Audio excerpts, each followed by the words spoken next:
God in this manner. I request the people of God to join us in worship. Let us glorify God through our singing and through by hearing the word of God. Let us seek His presence now. நன்மையான கர்த்தருடைய பிள்ளைகளே, நன்மையான நாளிலே கர்த்தர் நமக்கு கொடுத்த ஜீவனுக்காக, சுகத்திற்காக, பலத்திற்காக கர்த்தருக்கு ஸ்தோத்திரம் உண்டாவதாக. இந்த நாளிலே கர்த்தரை நாம் மகிமைப்படுத்துவோம். கர்த்தருடைய பிள்ளைகளாகிய நாம் இந்த ஆராதனையின் வேளையிலே நம்முடைய ஆவியிலே இணைந்து கர்த்தரை நாம் ஆராதித்து தொழுது கொள்வோம். இந்த காலை ஆராதனைக்கு ஆரம்பமாக கண்களை மூடி நாம் இருக்கும் ஸ்தலங்களிலே ஆண்டவரை நோக்கி நாம் பார்ப்போம்.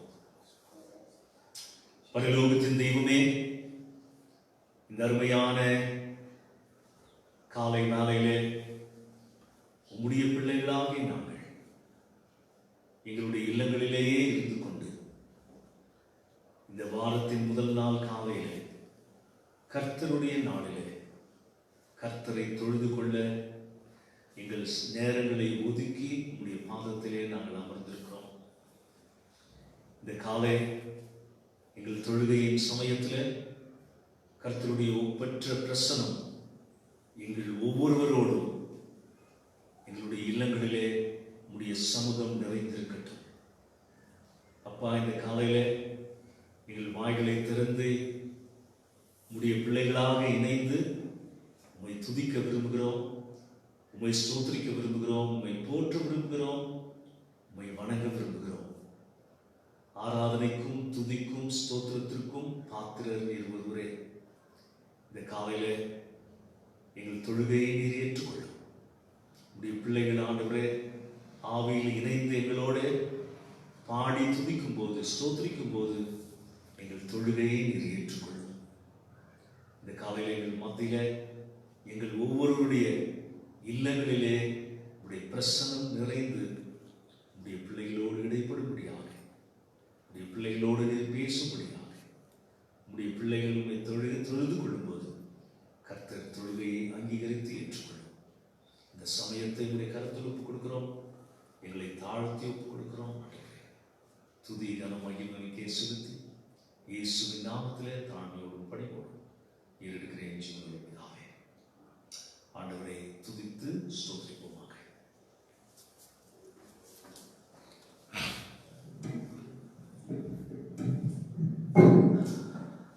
I would like to say, praise the Lord. You would wonder, what, no one is here, how can we say praise the Lord? But you are all watching online. The people who are seated online and say, just praise the Lord. Why do we have to say praise the Lord? Because God has given a new day for this morning for you to be alive. So we will praise God for that. And before we could get into the worship mood, let us ask God, create in me a clean heart, O God, and let my spirit be renewed in you. Renew a right spirit. Most of the time we have been from Monday to Friday, Saturday. I don't know how far our dear brothers and sisters are connected with God every day. But this day, if anything sin is there in me, which is not right before God, let us ask God through this song, as we sing this song, let us ask God, saying that, Lord, create in me a clean heart, O God, and renew a right spirit within me. As we close your eyes, let us say, God, create in me a clean heart, O God.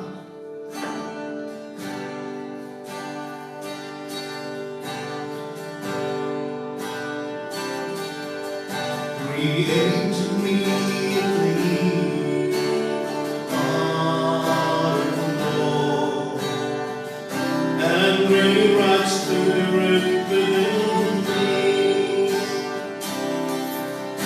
Create to me a clean heart, Lord, and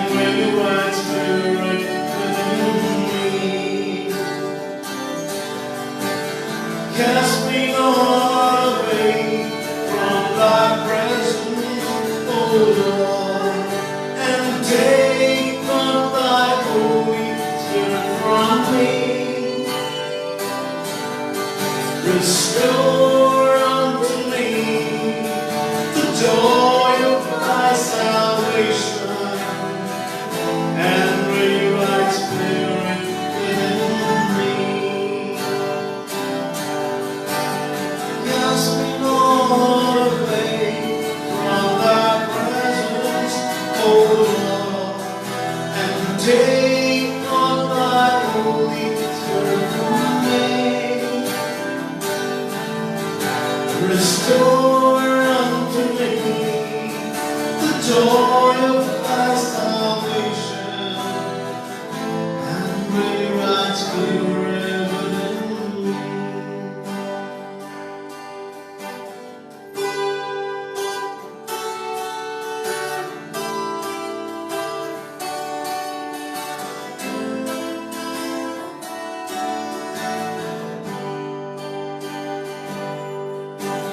God will make a way where there seems to be no way.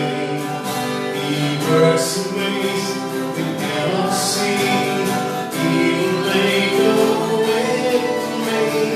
He will be my guide, hold me closely to his side. Without a friend for each new day, he will make a way. He will make a way. God will make a way where there seems to be no way. He works in ways we cannot see. He will make a way for me. He will be my guide, hold me closely to his side. Without a friend for each new day, he will make a way. He will make a way. I sing praises to your name, oh Lord, praises to your name, oh Lord, for your name is great and greatly to be praised. I sing praises to your name, oh Lord, praises to your name, oh Lord, for your name is great and greatly to be praised. I give glory to your name, oh Lord, give glory to your name, oh Lord, for your name is great and greatly to be praised. I give glory to your name, Jesus. Oh Lord, glory to your name. Oh Lord, for your name is great and greatly to be praised. For your name is great and greatly to be praised. He's a God who greatly to be praised. There is no one above him. There is no one else like him. So he is greatly to be praised. This morning as we sing our song, the song says, Mahime Ninagaya, that means all glory and honor belongs to God. As we sing this song, the children of God, as you're watching, I want you to sing along with me wherever you're seated online. महिमे नीनगैया महात्मा नीनगैया महिमे नीनगैया महात्मा नीनगैया कन्न पुस्तके सोत्रु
தமிழ்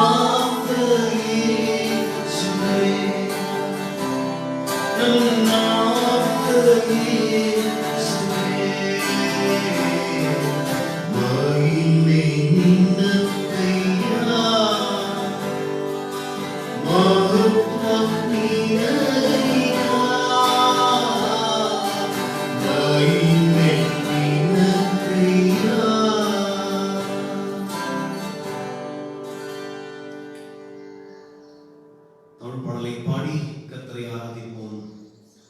உங்க கிருபை இல்லைனா நான் ஒன்றுமில்லை. Without His grace, we are nothing. Maybe you are in a very good position. We cannot boast anything about ourselves this morning. Only we can boast about our Lord and Jesus, Savior Jesus Christ, because He is the one who has shown His mercy on us and grace on us, so that this morning we are alive. Many have not seen this day. Many have gone away from this place, but God has a grace on us so that we are able to worship Him and sing for Him this morning. So as we sing this song, the meaning of the song is nothing but the grace of God. Now we're going to sing a Tamil song.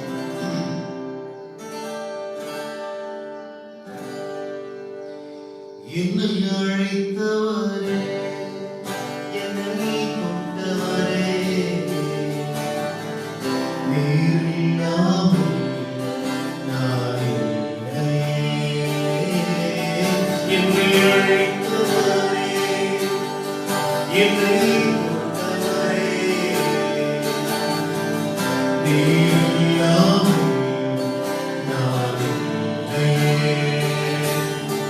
நான் வாழ்ந்தது உங்கள் கிருபை, நான் வாழ்ந்தது உங்கள் கிருபை, என்னை உயர்த்தி வைத்தீர் உம் கிருபையே. நான் வாழ்ந்தது உங்கள் கிருபை, நான் வாழ்ந்தது உங்கள் கிருபை, என்னை உயர்த்தி வைத்தீர் உம் கிருபையே. உங்கள் கிருபை நிறைந்ததே, உங்கள் கிருபை போதுமே, உங்கள் கிருபை இல்லாமல் நான் ஒன்றுமில்லை.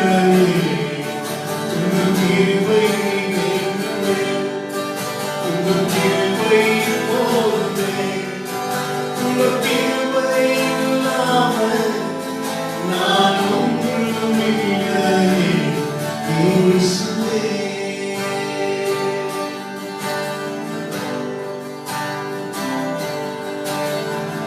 தனிமையில் அழுத போதும் பேச்சிட யாரும் இல்லை, தள்ளாடி நடந்த போதும் தாங்கிட யாரும் இல்லை. தனிமையில் அழுத போதும் பேச்சிட யாரும் இல்லை, தள்ளாடி நடந்த போதும் தாங்கிட யாரும் இல்லை.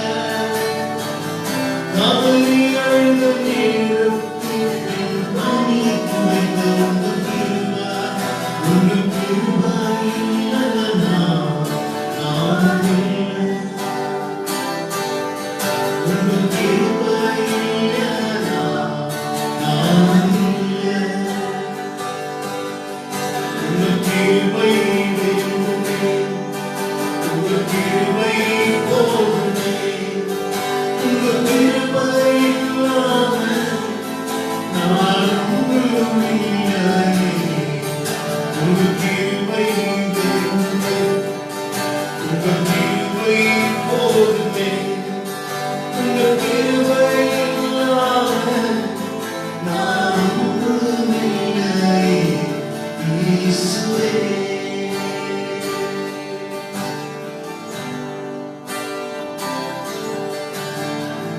நான் என்று சொல்ல எனக்கொன்றும் இல்லை, என்று சொல்ல என்னிடம் எதுவும் இல்லை. நான் என்று சொல்ல எனக்கொன்றும் இல்லை, என்று சொல்ல என்னிடம் எதுவும் இல்லை. தகுதியில்லா என்னை உயர்த்தினது உமது கிருபை, உமது கிருபை இல்லாமல் நான் இல்லை. தகுதியில்லா என்னை உயர்த்தினது உமது கிருபை, உமது கிருபை இல்லாமல் நான் இல்லை. உமது கிருபை வேண்டுமே, உமது கிருபை போதுமே, உமது கிருபை இல்லாமல் நான் ஒன்றும் இல்லையே. உமது கிருபை போதுமே, உமது கிருபை போதுமே, உமது கிருபை இல்லாமல் நான் ஒன்றும் இல்லையே. இயேசுவே, என்னை அழைத்தவரே, என்னை கொண்டவரே, நீர் இல்லாமல் நான் இல்லையே. என்னை அழைத்தவரே, என்னை தொட்டவரே, நீர் இல்லாமல் நான் இல்லையே.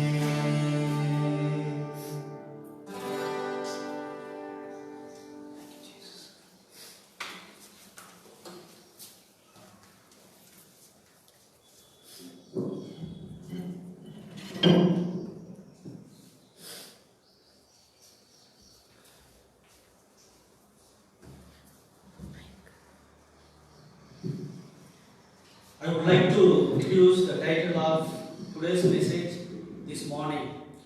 இந்த காலை வேளையிலே நான் இந்த நாளுக்குரிய செய்தியை அறிமுகப்படுத்துகிறேன். The choice to obey God by faith will have short-term suffering but have eternal blessing. விசுவாசத்தினால் தேவனுக்கு கீழ்ப்படிதலை தேர்ந்தெடுப்பது குறுகிய கால துன்பமாயிருக்கும், அது நித்தியத்தின் ஆசீர்வாதம் என்ற தலைப்பின் கீழே தேவனுடைய வார்த்தையிலிருந்து நாம் அநேக காரியங்களை குறித்து நாம் தியானிக்க போகிறோம். இந்த காலை வேளையில நமக்கு தேர்வு செய்ய சுதந்திரம் உண்டு. We have freedom to choose. நாம் நன்மையும் தேர்வு செய்யலாம் அல்லது தீமையானதையும் தேர்வு செய்யலாம். Either we can choose right and also wrong. நாம் தேர்வு செய்யக்கூடிய காரியங்களுக்கு அதனுடைய விளைவுகளை சந்திக்க நேரிடுகிறது. But we have to face the consequences for what we choose. இந்த பூமியில 3 விதமான ஜனங்கள் இருக்கிறார்கள். In this world we have 3 category people. ஒரு கூட்டம் எப்படி இருக்கிறது என்று பார்க்கும் பொழுது, One particular people, தங்களுடைய ஆசைகளையும் விருப்பத்தை நிறைவேற்றக்கூடியவர்கள் மற்றும் பிறருடைய ஆசையும் விருப்பத்தையும் நிறைவேற்றக்கூடியவர்கள். they like to please others as well as themselves. இரண்டாவது கூட்டமான ஜனங்கள் எப்படி இருக்கிறார்கள் என்று பார்க்கும் பொழுது, Second people, தங்களுடைய ஆசையும் விருப்பத்தையும் நிறைவேற்றுவார்கள், மற்றவருடைய ஆசையும் விருப்பத்தையும் நிறைவேற்றுவார்கள், மேலும் தேவனுடைய ஆசையை விருப்பத்தையும் நிறைவேற்ற அதாவது முயற்சி செய்யக்கூடிய மக்கள். these people will want to satisfy themselves as well as please others as well as God. மூன்றாவது கூட்டமான மக்கள் எப்படி இருக்கிறார்கள் என்று பார்க்கும் பொழுது, The third category people, தேவனுடைய சித்தத்தை புரிந்து கொண்டு தேவனுடைய சித்தத்தை செய்யக்கூடிய மக்கள். they will understand the will of God and wanted to do the will of God. இந்த தேவனுடைய சித்தத்தை புரிந்து கொண்டு செய்யக்கூடிய மக்களுக்கு உதாரணமாக வேதத்திலிருந்து மோசேயுடைய வாழ்க்கையை குறித்து நாம் இந்த நாளில் நாம் தியானிக்க இருக்கிறோம்.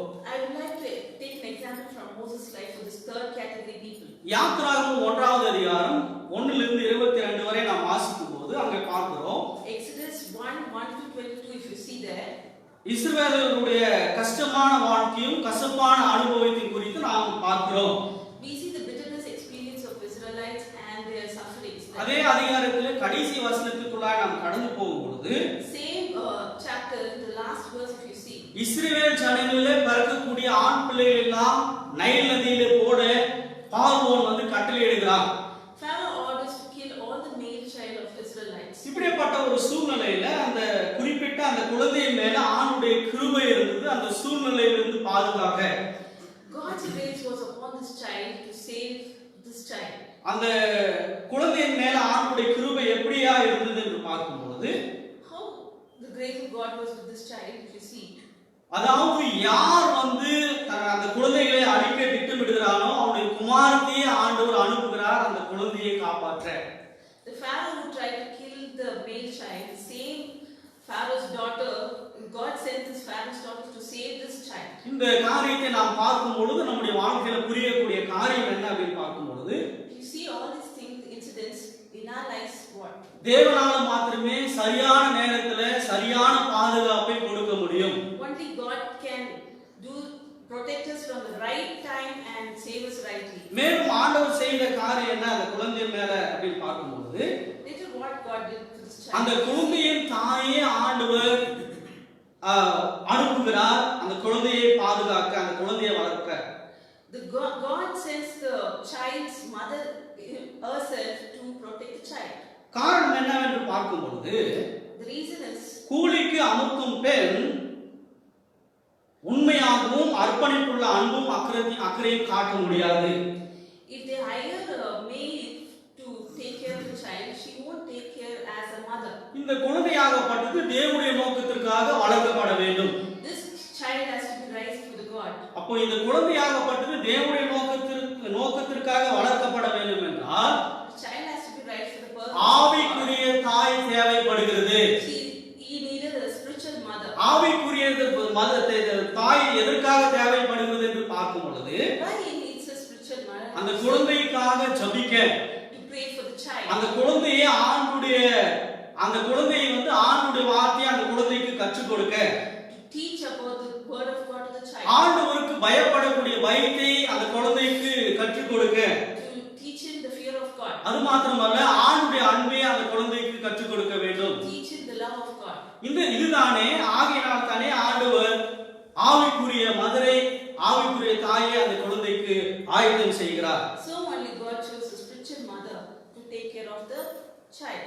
அப்போ அதே யாத்திராகமம் 2வது அதிகாரம் 10வது வசனத்துக்குள்ளாய் நாம் வருகிற போது, You see Exodus chapter 2 verse 10. அதுல நாம் பார்க்கிறோம், There we see அந்த குழந்தை பெரியவனான பொழுது when the child grew up. அந்த குழந்தையின் தாய் பார்வோனுடைய குமாரத்தின் இடத்தில் கொண்டு வருகிறாள். அவன் அவளுக்கு குமாரனானான் என்று பார்க்கிறோம். The child's mother takes him to the Pharaoh's daughter. அநேக And வேத gives a son there. அநேக வேத நிபுணர்கள் இப்படியாக சொல்லுகிறார்கள். Many scholars tell like this. அந்த குழந்தை அந்த அரண்மனைக்கு, அதாவது அரண்மனைக்கு போகிற வயது ஒருவேளை 3 to 4 வயதா இருக்கலாம். The child, when he was brought to the Pharaoh's daughter, he must be 3 to 4 years old. அங்க அவனுடைய அந்த வாழ்க்கைய ஆரம்பிக்கப்படுகிறது. There his life starts there. அப்போஸ்தலர் 7:22 படி, According to Acts 7:22, நாம் அங்க வாசிக்கக்கூடிய காரியம் என்ன அப்படின்னு what பார்க்கும்போது, we read there, மோசே எகிப்தினுடைய சகல சாஸ்திரங்களிலும் கற்பிக்கப்பட்டான் என்று நாம் பார்க்கிறோம். Moses was educated in all the wisdom. அப்போ வந்து பாருங்க, இங்க 3 விதமான அவனுடைய நிலைமையை குறித்து நாம் தியானிக்க போகிறோம். Here we see 3 states of his life. அவனுடைய மன ரீதி, அதாவது மனநிலை எப்படி இருந்தது அப்படின்னு பார்க்கும்போது, His mental state was, அதாவது அங்கே அவனுக்கு ஞானத்திலே சிறந்தவனாய் காணப்படுவதற்காக எகிப்தினுடைய காரியங்கள் அவனுக்கு கற்பிக்கப்படுகிறது. he was taught to be sound in wisdom. ஒரு நல்ல எகிப்தியனாய் இருப்பதற்காக அவனுக்கு பயிற்சி கொடுக்கப்படுகிறது. He was trained to be a good Egyptian.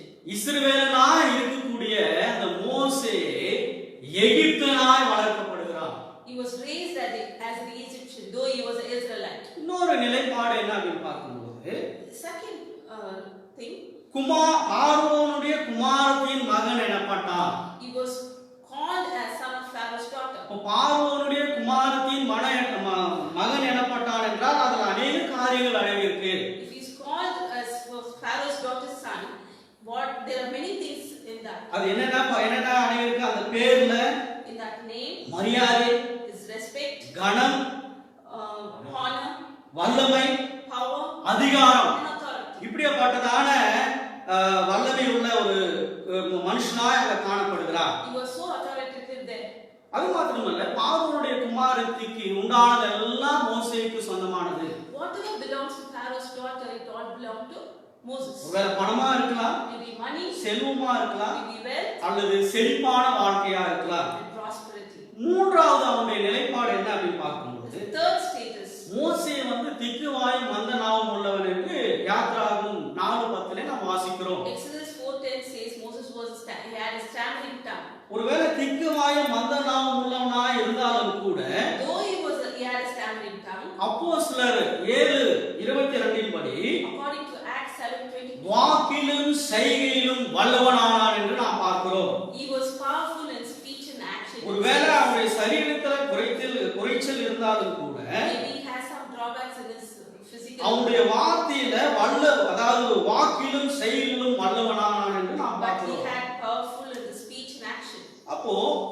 இப்போ நாம எபிரேயர் 11:24 நாம் வருகிற பொழுது, In Hebrews 11:24, if you see, இப்படியாப்பட்டதான பலமுள்ள ஒரு மனுஷனாய் பார்வோனுடைய அரண்மனையிலே அவன் இருக்கிறான். he was so powerful in Pharaoh's palace. இப்படியாப்பட்டதான நிலைப்பாடு அவனுக்கு பலமாய் காணப்பட்டது. He had so much of power in that. எபிரேயர் 11:24 நாம் வாசிக்கும் பொழுது, Hebrews 11:24 Hebrews 11:24, if you see. யாராவது வாசிங்க.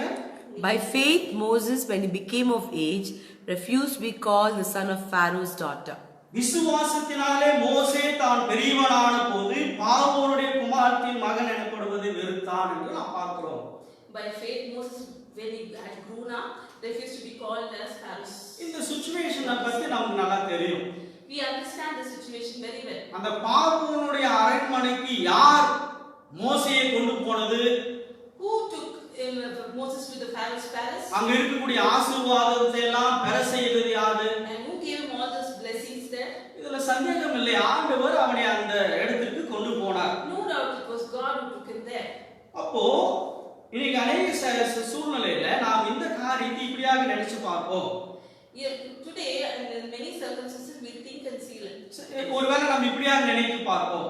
We think like this. ஒருவேளை நாம் இப்படிப்பட்டதான ஒரு சூழ்நிலையில இருப்போம் என்றால், If we were to be in this state, நாம் என்ன நினைத்திருப்போம்? what we would have thought?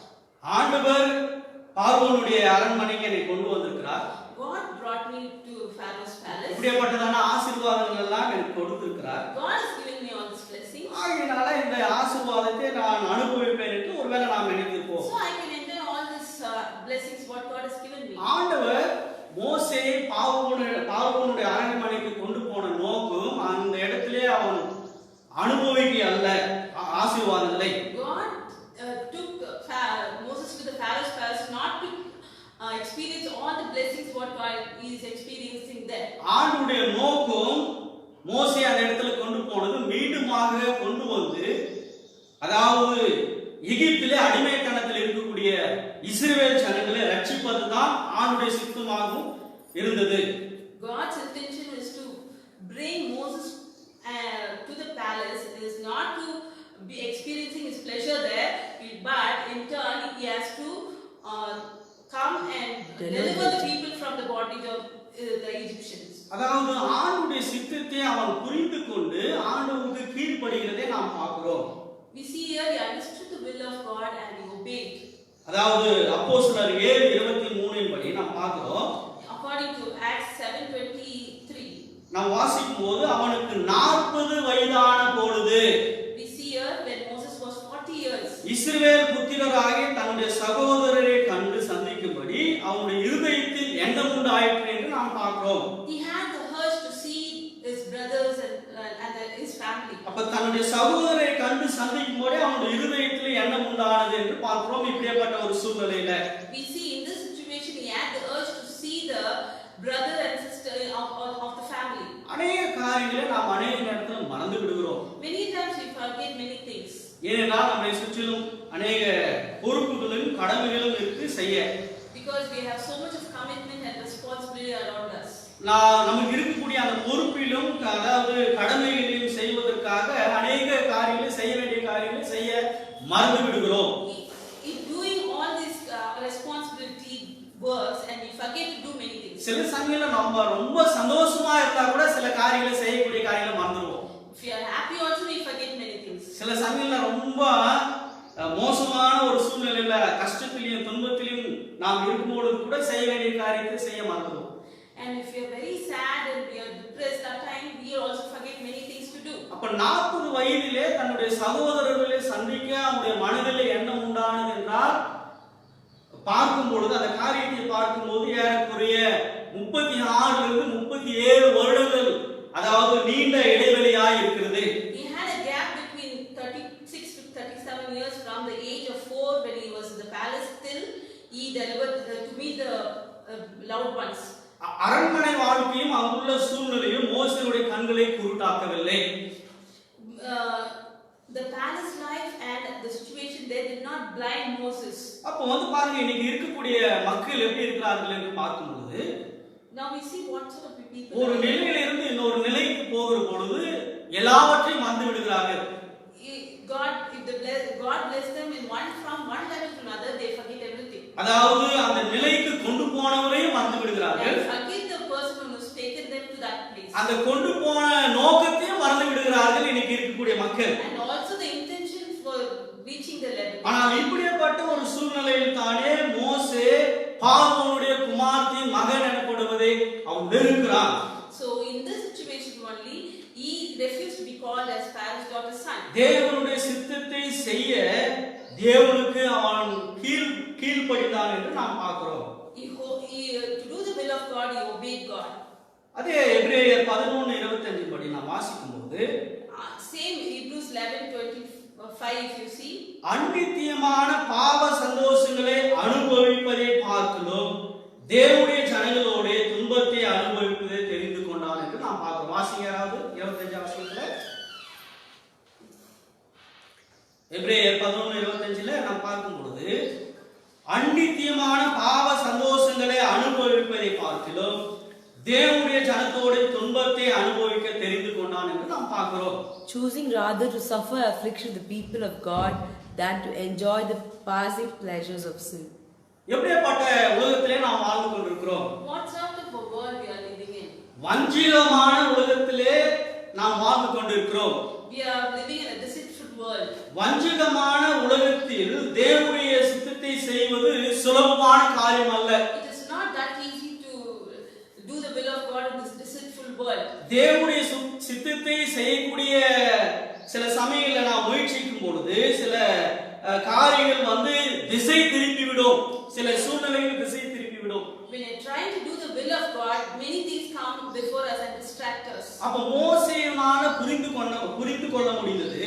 But Moses understood.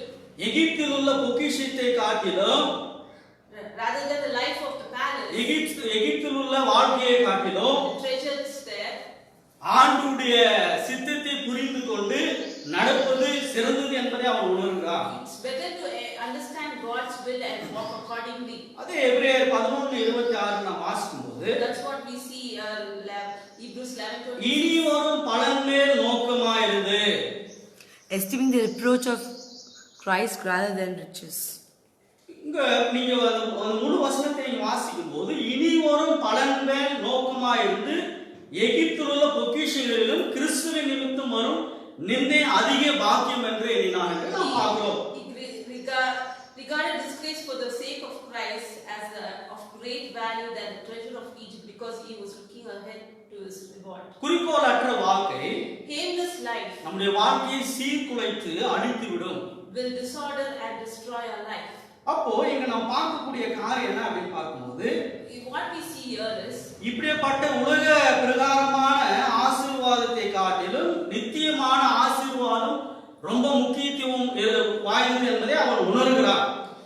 This worldly seeing all this worldly pleasure is better than doing the will of God.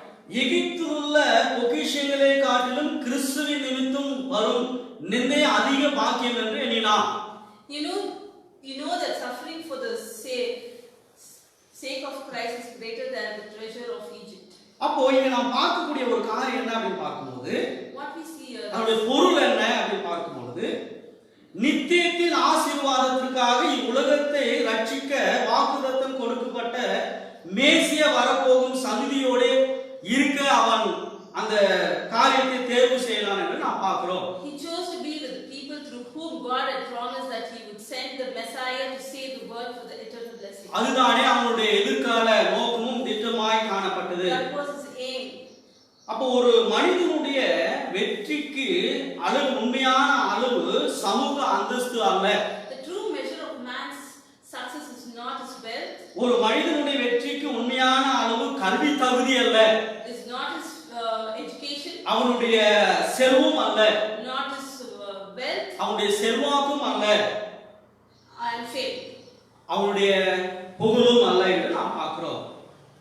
அப்போ ஒரு மனுஷனுடைய உண்மையான வெற்றிக்கு அடையாளமா இருக்கக்கூடிய காரியம் என்ன? தேவனுடைய சித்தத்தை புரிந்து கொண்டு தேவனுடைய சித்தத்தை தன்னுடைய வாழ்க்கையில நடப்பது அதன்படி. The true measure of man's life is doing the will of God and walking according to his will. அப்போ மோசேயினுடைய கீழ்ப்படிதனால அதனுடைய பலன்கள் என்ன என்று பார்க்கும் பொழுது, What was the fruit of his obedience?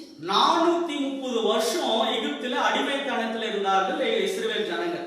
430 years the Israelites were bondage. 430 வருஷம் அடிமைத்தனத்தில் இருந்த இஸ்ரவேல் ஜனங்களே ஏறக்குறைய 6 லட்சம் புருஷர்களே, அதாவது வாக்கு கொடுக்கப்பட்ட அந்த இடத்திற்கே அவன் நடத்தினான் என்று நாம் பார்க்கிறோம்.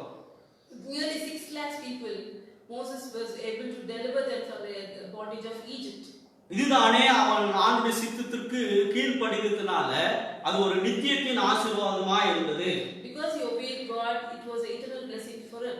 யோவான் 6வது அதிகாரம் 38வது வசனத்துல ஆண்டவராகிய இயேசு கிறிஸ்து சொன்ன முக்கியமான வசனம் காரியம் என்ன என்று பார்க்கும்போது, John 6:38, if you see, அங்க நாம் வாசிக்கிறோம், here we see, என் சித்தத்தின்படி அல்ல, not by my will. என்னை அனுப்பினவருடைய சித்தத்தின்படி செய்யவே நான் வானத்திலிருந்து இறங்கி வந்தேன் என்று ஆண்டவராகிய இயேசு கிறிஸ்து Through சொல்றார். the will of God I came from the heaven. இப்ப வந்து பாருங்க, வானத்திலிருந்து ஆண்டவராகிய இயேசு கிறிஸ்து இந்த பூலோகத்துக்கு வந்த நோக்கம், பிதாவாகிய தேவன் இந்த பூலோகத்துல அவரை எதற்காக அனுப்பினாரோ அந்த சித்தத்தை செய்வதற்கு அவருடைய நோக்கமா இருந்தது என்று நாம் பார்க்கிறோம்.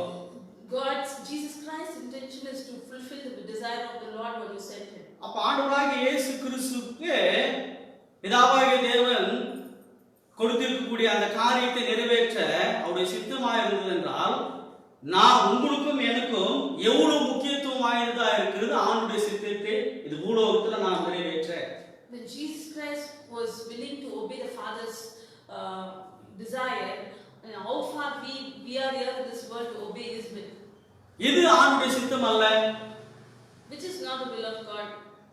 1 தீமோத்தேயு 4, அதாவது எது ஆண்டுடைய சித்தம் அல்ல? 2 பேதுரு 3வது அதிகாரம் 9வது வசனத்துல நாம் வாசிக்கிறோம். 2 Peter 3:9, if you read, அதாவது ஒருவரும் கெட்டு போவது அவருடைய சித்தம் அல்ல இந்த பூலோகத்துல. his will is nobody should perish. அப்ப அவருடைய சித்தம் எது?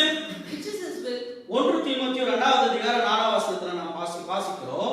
1 Timothy 2:4, if you read, எல்லா மனுஷரும் ரட்சிக்கப்படுவது அவருடைய சித்தமாய் இருக்கிறது.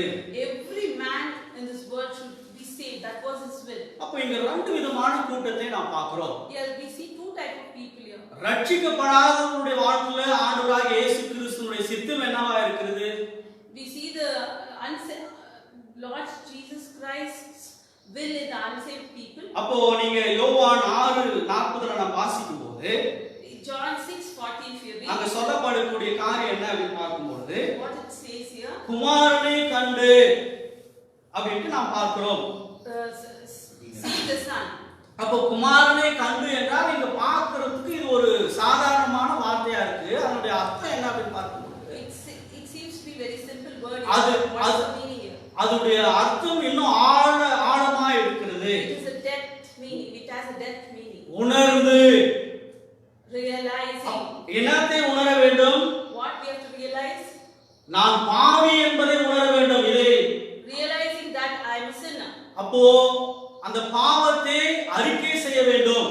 And I have to confess the sin. அப்போ இந்த பாவத்தை, என்னுடைய பாவத்தை மன்னிப்பதற்காக ரட்சிகர் தேவை என்பதை உணர வேண்டும். And to realize, to forgive the sin, we need a savior. அப்படி செய்து ஆண்டவராக இயேசு கிறிஸ்துவை தன்னுடைய வாழ்க்கையில சொந்த இரட்சகராக ஏற்றுக்கொள்ள வேண்டும். And to accept the Lord and Savior Jesus Christ in our life. இதுவே ஆண்டவரை ஏற்றுக்கொள்ளாம அவிசுவாசிகளிடத்துல ஆண்டவர் சித்தம் கொண்டிருக்கிறார். This is the will for the unbelievers. அப்போ ரட்சிக்கப்பட்டவருடைய வாழ்க்கையில ஆண்டவருடைய சித்தம் என்னவா இருக்கிறது என்று பார்க்கும்போது, What is the will of God in believers' life? கண்டிப்பா நாம யாரையும் நாம ரட்சிக்க முடியாது. Definitely we cannot save others. அப்போ நம்முடைய வாழ்க்கையில ஆண்டவர் என்ன நோக்கத்தை கொண்டிருக்கிறார் என்று பார்க்கும்போது, What is the will of God in our life? ஒரு ரட்சிக்கப்பட்டவன் One saved person ரட்சிக்கப்படாதவர்களுக்கு to the unsaved person. ரட்சகரை காட்டுவது. Show the Lord and Savior to the unsaved person. ஆண்டவராகிய இயேசு கிறிஸ்துவை தன்னுடைய வாழ்க்கையில சொந்த ரட்சகராக ஏற்றுக்கொண்ட ஒவ்வொருத்தரும் மேல விழுந்த கடமை என்ன என்று பார்க்கும்போது, Whoever has accepted the Lord and Savior in their life, their duty is to ரட்சிக்கப்பட்டவன் ரட்சிக்கப்படாதவர்களுக்கு ரட்சகரை காட்டுவது. share the good news to the unbeliever. இதை நாம் எப்படி செய்ய வேண்டும் என்று பார்க்கும்போது, How we can do is நம்முடைய வார்த்தையினால் நாம் அப்படியாக காட்ட முடியும். through our words we can show them. நாம் பேசக்கூடிய வார்த்தையிலிருந்து மற்றவர்கள் உணர வேண்டும் ஆண்டவராகிய இயேசு கிறிஸ்து என்னிலே இருக்கிறார் என்பதை. Through our words they have to understand that God is with us. என்னுடைய செயலிலே நான் அவரை காண்பிக்க வேண்டும். Through our deeds we should show him. அன்றாட வாழ்க்கையில நாம் செய்யக்கூடிய நம்முடைய செயலிலே நாம் அப்படியாக ஆண்டவராகிய இயேசு கிறிஸ்துவை நாம் அறிமுகப்படுத்த வேண்டும். We have to show in our daily life doing our deeds. நம்முடைய நடத்தையிலே நாம் அப்படியாக காட்ட வேண்டும். And in our character behavior. ஒவ்வொரு சூழ்நிலையிலும் ஒவ்வொரு நாளும் நமக்கு வித்தியாசமா இருக்கும். Each of the situations day by day will be different. சூழ்நிலைக்கு தக்கவாறு நம்மை நாம் மாற்றிக்கொள்ள முடியாது, மாற்றிக்கொள்ளவும் கூடாது. We cannot change ourselves according to the situation. We should not also. அப்படியேப்பட்ட ஒரு சூழ்நிலையை தானே In that sort of a situation. என்ன மாதிரியான சூழ்நிலை நமக்கு காணப்பட்டாலும் Whatever the situation it is. அந்த சூழ்நிலையில நாம் நம்முடைய நடத்தையில ஆண்டவராகிய இயேசு கிறிஸ்துவை நாம் காட்ட வேண்டும். We have to show the Lord and Savior Jesus Christ in our life through our behavior. அதுதானே நாம் ரெண்டு உதாரணத்தின் மூலமா நாம் பார்த்தோம். So only we have seen two examples here. ஆகையால நாம் பார்த்த தலைப்பினுடைய அர்த்தம் என்ன என்று பார்க்கும்போது, According to the topic, விசுவாசத்தினாலே தேவனுக்கு கீழ்ப்படிதலை தேர்ந்தெடுப்பது அது குறுகிய கால துன்பமா இருக்கும். the choice to obey God by faith have short term suffering only. But அது நித்தியத்தின் ஆசீர்வாதம் என்று நாம் பார்த்தோம். But it has an eternal blessing. மோசே இந்த காரியத்தை ஆண்டவருடைய சித்தத்திற்கு அவன் கீழ்ப்படிந்து நடந்தபடினால அது குறுகிய கால கஷ்டமா இருந்தது அவனுடைய வாழ்க்கையில. Since Moses understood this and he obeyed God, but it was a short time suffering for him. நித்தியத்தின் ஆசீர்வாதமா இருந்தது. But he experienced the eternal அந்த blessing. நித்தியத்தின் ஆசீர்வாதத்திற்காக போகக்கூடிய வாக்குத்தத்தம் பண்ணப்பட்ட மேசிய வர போகக்கூடிய அந்த சந்ததியோடு அவன் வாழ அவன் தேவனுடைய சித்தத்திற்கு கீழ்ப்படினான் என்று நாம் பார்த்தோம். He chose to live among the coming Messiah. ஆண்டவராகிய இயேசு கிறிஸ்துவினுடைய வாழ்க்கையில நாம் பார்த்தோம். அவர் வந்த நோக்கத்தை நிறைவு செய்வதற்காக குறுகிய கால கஷ்டத்துக்குள்ளாய், வேதனைக்குள்ளாய், துன்பத்துக்குள்ளாய் அவர் கடந்து செல்ல வேண்டியதா இருந்தது. He has to go through short term suffering. ஆகையினால அது நித்தியத்தின் ஆசீர்வாதமா இருந்தது நம்முடைய வாழ்க்கைக்கு. It was eternal blessing for us in our life. நித்திய வாழ்வை கொடுக்கக்கூடியதற்காக ஆண்டவராகிய இயேசு கிறிஸ்து கூட பிதாவாகிய தேவனுடைய சித்தத்திற்கு கீழ்ப்படிந்தார். God obeyed Father. Jesus obeyed Father in order to give us eternal blessing. இந்த கால நேரத்தில் யோசித்து பார்ப்போம். நாம் Today we'll think. ஒருவேளை நமக்கு எதிராக இந்த பூலோகத்துல நடைபெற்றுக் கொண்டிருக்கக்கூடிய இந்த சூழ்நிலையில The situation against us now we are undergoing. ஒருவேளை அந்த சூழ்நிலையை பார்த்து நாம் அமர்ந்து கொண்டிருக்கிறோமா? Are we seeing the situation? ஆனால் அனுதினமும் நம்முடைய வாழ்க்கையில் ஆண்டவராகிய இயேசு கிறிஸ்துவினுடைய சித்தத்தை நிறைவேற்ற நாம் முயற்சி செய்து கொண்டிருக்கிறோம். Or trying to do the will of God in this time. ஆண்டவருடைய வருகை சமீபமா இருக்கிறது. இந்த சூழ்நிலையெல்லாம் பார்க்கும்போது, very near if you see. இந்த சூழ்நிலையெல்லாம் பார்க்கும்போது நாம் மிகவும் சமீபத்தில் இருக்கிறோம் ஆண்டவருடைய வருகைக்கு. We are very close to God's coming. ஆகையினால தான் நாம் விழிப்புணர்வுகளாய் ஒவ்வொரு நாளும் ஆண்டவருடைய சித்தத்தை நாம் புரிந்து கொண்டு நம்முடைய வாழ்க்கையில அப்படியே நடக்கும் பொழுது ஆண்டவர் நம்மோடு இருந்து நம்மை பலப்படுத்தி நடத்துவாராக. So when we look ahead and doing God's will and understanding His promise, God will be with us and guide us. தேவன் God will தாமே bless us. தேவன் தாமே உங்களை ஆசீர்வதித்து வழி நடத்துவார்.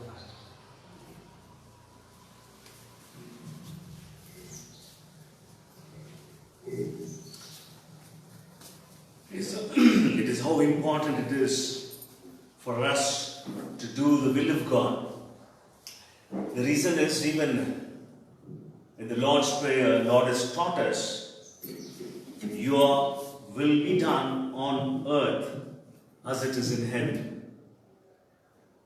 See, God has taught us, even in His prayer, how the will of God can be fulfilled in earth. It is only through you and me His will will be fulfilled. We have listened to the word of God.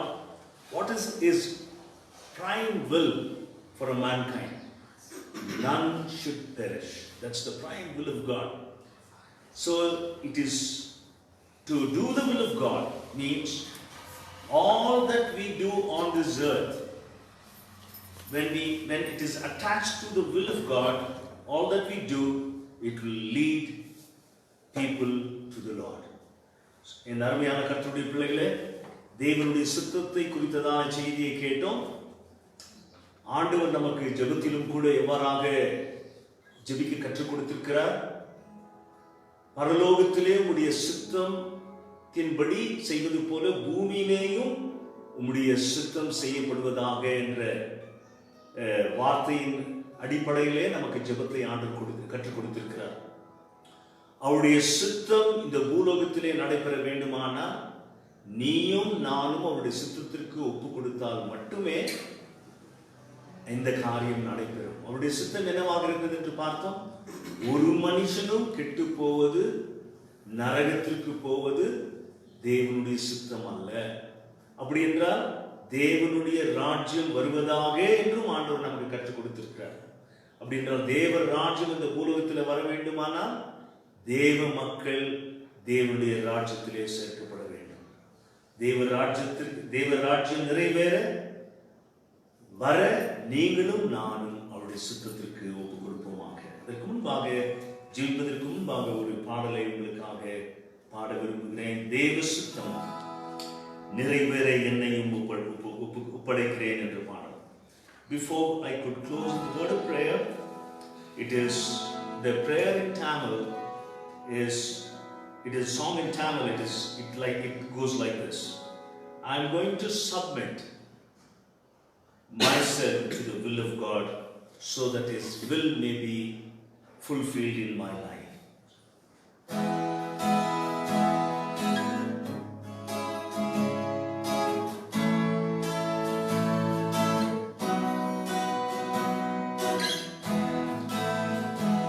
தேவ சித்தம் நிறைவேற எதையும் ஒப்படைக்கிறேன். தேவ சத்தம் என்னுள்ளில் பலமாக துணிக்குதே. தேவ சித்தம் நிறைவேற எதையும் ஒப்படைக்கிறேன். தேவ சத்தம் பலமாக துணிக்குதே. சோதனை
பங்கை பெற ரட்சகர் அழைத்திடுவார். தேவ சித்தம் நிறைவேற எதையும் ஒப்படைக்கிறேன். தேவ சத்தம் என்னுள்ளில் பலமாக துணிக்குவே.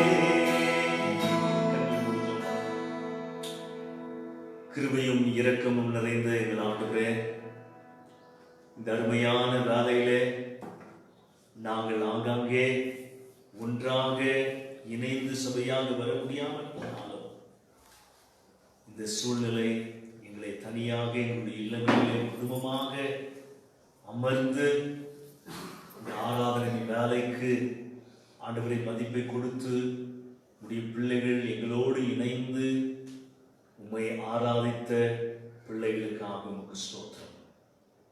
சர்வலோக திருச்சபையும் இவ்வாறாக ஆண்டவர் செய்து கொண்டிருக்கிற உடைய திருச்சபையின் பிள்ளைகளுக்காக, சர்வலோக திருச்சபைக்காக உம்மை நன்றி செலுத்துகிறோம், உம்மை ஸ்தோத்திரிக்கிறோம். பூலோகத்தில் உள்ள அத்தனை பரிசுத்தவான்களுக்காக உம்மை ஸ்தோத்திரிக்கிறோம். ஒவ்வொரு ஜனமும் இந்த பூலோகத்திலிருந்து மக்களை உம் பக்கமாக நீர் ஆண்டவரே இழுத்துக்கொண்டு சபையாகி உடைய சரீரத்திலே இணைத்துக் கொண்டிருக்கிறீர். அதற்காக ஸ்தோத்திரம். அவர்களுக்காக ஜெபிக்கிறோம். ஆண்டவரே, எங்கள் திருச்சபையில் உள்ள ஒவ்வொரு மக்களையும், சர்வலோக திருச்சபையில் உள்ள ஒவ்வொரு மக்கள் உடைய பிள்ளைகளை நீர் காக்க வல்லவராக இருக்கிறீர். ஆண்டவரே, அவர்களை இந்த தீமையான காரியங்களிலிருந்து காக்கப் போகிறீர், இந்த வியாதியிலிருந்து காக்கிறீர். ஆண்டவருடைய பிள்ளைகளை நடத்த போகிறீர், பலத்தை கொடுக்க போகிறீர். இந்த சூழ்நிலையிலே உடைய பிள்ளைகள் மற்றவர்களுக்கு ஆசீர்வாதமாய் இருக்க ஜெபத்தின் ஆவியை உடைய பிள்ளைகளுக்கு ஊற்றி, ஜெபத்தின் மூலமாக ஆண்டவரே இந்த பூலோக மக்களை தாங்க செயல்பட உடைய பிள்ளைகளுக்கு அனுக்கிரகம் செய்யும். ஆண்டவரே, பூலோகத்தில் உள்ள அத்தனை பரிசுத்தவான்களுக்காக இந்த வேலையை ஜெபிக்கிறோம். உடைய பிள்ளைகளுக்கு ஞான வரங்களை தந்து விண்ணப்பத்தின் ஆவியை ஊற்றி உடைய நாமத்தை நீர் மையப்படுத்திக் கொள்ளும். ஆண்டவரே, எங்களை மீட்டவரே, எங்களை ஆதரிக்கிறவரே, எங்களை போஷிக்கிறவரே, எங்களை காக்கிறவரே, உமக்கு ஸ்தோத்திரம். எங்களோடு இருக்கிறவரே, உமக்கு ஸ்தோத்திரம். எங்களை பலப்படுத்துவீராக. தேசத்தின் தலைவர்களுக்காக ஒரு விஷயம் கூட நாங்கள் ஜெபிக்கிறோம். ஆண்டவரே, ஞானத்தை தாரும். இந்த சூழ்நிலையில சரியாய் ஆண்டவரே இயங்க அவர்களோடு உடன் இருக்கக்கூடிய அத்தனை தலைவர்களுக்காக நாங்கள் ஜெபிக்கிறோம்.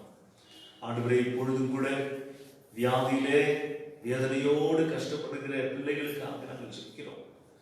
ஆண்டவரே, மருத்துவ சேவையை செய்கிற உடைய பிள்ளைகளுக்காக, டாக்டர்ஸ் மார்களுக்காக ஜெபிக்கிறோம், நர்ஸ் மார்களுக்காக ஜெபிக்கிறோம், உதவியாளர்களுக்காக ஜெபிக்கிறோம்.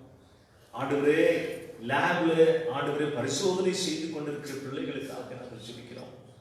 ஆண்டவரே, எங்கள் தேசத்தை வெளியே மக்களை பாதுகாக்கிற போலீஸ் டிபார்ட்மெண்ட்டுக்காக நாங்கள் ஜெபிக்கிறோம். ராணுவ மக்களுக்காக ஜெபிக்கிறோம். ஆண்டவரே, அரசாங்கத்தின் கீழே ஆண்டவரே உழைக்கிற பிள்ளைகளுக்காக நாங்கள் ஜெபிக்கிறோம். உடைய ஒப்பற்ற கிருபை அவர்களை தாங்கட்டும், அவர்களை பலப்படுத்தட்டும். ஒவ்வொரு பிரஜையும் ஆண்டவரே அரசாங்கத்தினுடைய கட்டளைகளுக்கு கீழ்ப்படிந்து தங்களை காத்துக்கொண்டு எவ்வாறாக இந்த சூழ்நிலையிலே ஞானமாய் செயல்பட வேண்டுமோ உடைய பிள்ளைகளுக்கு இறங்கும் சுவாமி. இந்த சூழ்நிலையில யாரையெல்லாம் ஆண்டவரே உடைய அன்பை வெளிப்படுத்தி, உம்மை வெளிப்படுத்தி, உடைய சுத்தத்தை நிறைவேற்றி ஆண்டவரே நீ ரட்சிக்க சித்தம் கொண்டிருக்கிறீரோ, ஆண்டவரே அவர்களை ரட்சியும். உடைய வேத வசனம் ஆண்டவரே பல விதத்திலே கடந்து போய் கொண்டிருக்கிறது. ஆண்டவரே, உடைய வார்த்தை உண்மையானது. நீர் உடைய சபையை கட்டி கொண்டிருக்கிறீர், நீர் நிறைவேற்ற போகிறீர். அதற்காக உமக்கு ஸ்தோத்திரம். எல்லா மகிமையும் கனத்துமைக்கே செலுத்தி இயேசுவின் நாமத்திலே தாழ்மையோடும் பணிவோடும் ஏறெடுக்கிறேன் ஜீவனுள்ள பிதாவே. நமது கர்த்தராகிய இயேசு கிறிஸ்துவினுடைய கிருபையும் பிதாவாகிய தேவனுடைய அன்பும் பரிசுத்த தேவ ஆவியானவருடைய அந்யோன்ய ஐக்கியம் ஆசீர்வாதம் நம் அனைவரோடும் கூட இன்றும் என்றும் சதா காலங்களிலும் உண்டாவதாக. ஆமென். God bless you all. Praise you, Lord.